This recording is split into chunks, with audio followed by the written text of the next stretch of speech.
பாரதிய ஜனதா கட்சியின் தமிழ் மாநில தலைவர் தமிழிசை சவுந்தரராஜன் சென்னையில் செய்தியாளர்களை சந்தித்து வருகிறார். பார்க்கலாம்.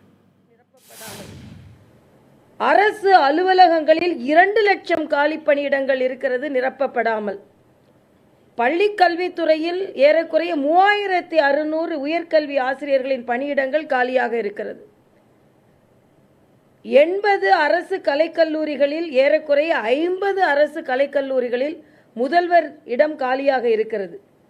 6000 விரிவுரையாளர்கள் வேண்டிய இடத்தில் 2000 விரிவுரையாளர்கள் பணியிடம் காலியாக இருக்கிறது. ஆக இப்படி கணிசமான இடங்கள் காலியாக இருக்கும் பொழுது அரசு துறைகளில் எப்படி மக்களுக்கு கிடைக்க வேண்டிய நியாயம் கிடைக்கும்? பணி பகிர்வு இல்லாமல் ஊழியர்கள் அத்தனை பேரும் தத்தளித்துக் கொண்டிருக்கிறார்கள். அது காவல்துறையாக இருக்கட்டும், ஆசிரியர் பணியாக இருக்கட்டும்.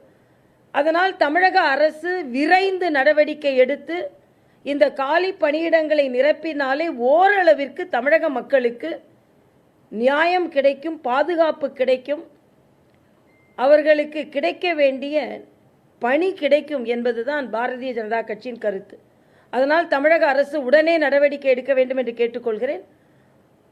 1000 மதுக்கடைகள், டாஸ்மாக் கடைகள் கண்டறியப்பட்டு அவை மூடப்படும் என்ற அறிவிப்பு ஆரோக்கியமான அறிவிப்பு.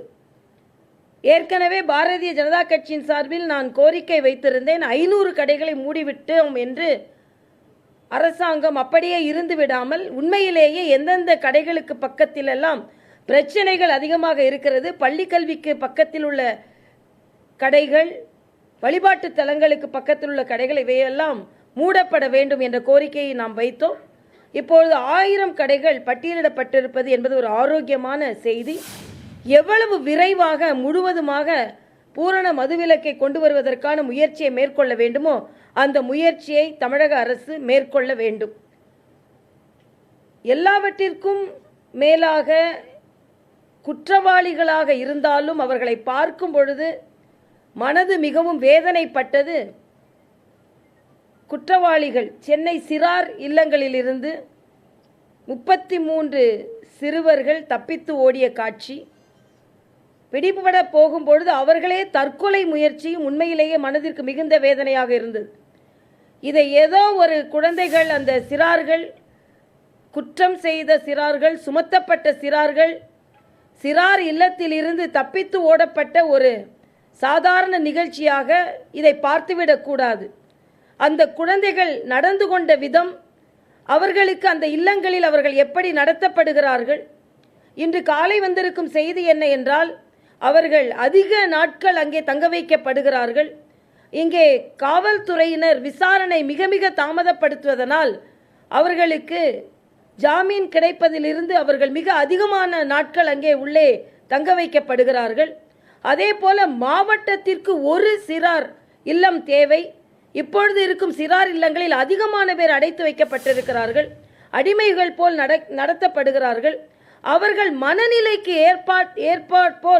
ஏற்றாற்போல் அவர்களுக்கு அங்கே சிகிச்சையோ நடைமுறையோ அளிக்கப்படுவதில்லை என்ற ஒரு குற்றச்சாட்டு இருக்கிறது. அதனால் அவர்கள் குற்றம் செய்தவர்கள்தான். ஆனால் அந்த குற்றத்திலிருந்து அவர்கள் மீட்டு எடுக்கப்பட வேண்டும், மீண்டு வர வேண்டும்.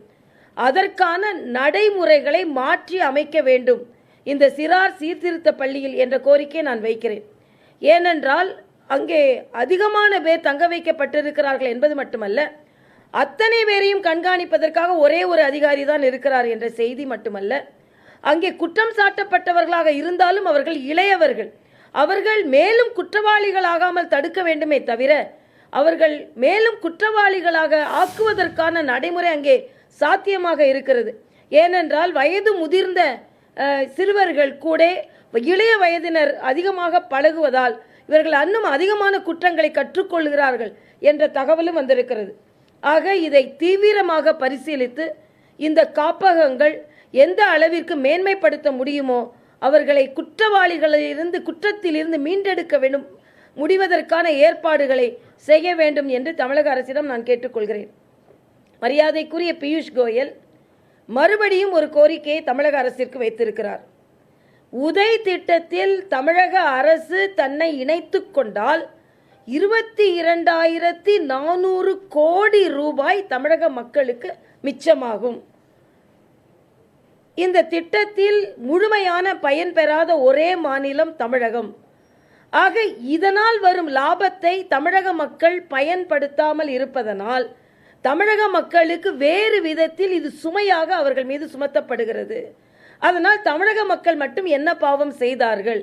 அதனால் இந்த உதய் திட்டத்தில் தமிழக அரசு சேர்ந்து கொள்ள வேண்டும். அது மட்டுமல்ல, இந்தியாவில் உள்ள மின் வாரியங்களில் அதிக கடனுள்ள வாரியமாக 68,000 கோடி கடனுள்ள வாரியமாக தமிழக மின்வாரியம் இருக்கிறது. அதனால் உதய் திட்டத்தில் அவர்கள் இணைந்தால் மக்களுக்கு மிகுந்த பலன் தரும். இதை ஏன் தமிழக அரசு தாமதப்படுத்துகிறது என்று தெரியவில்லை என்ற ஒரு கருத்தை சொல்லி இருக்கிறார்.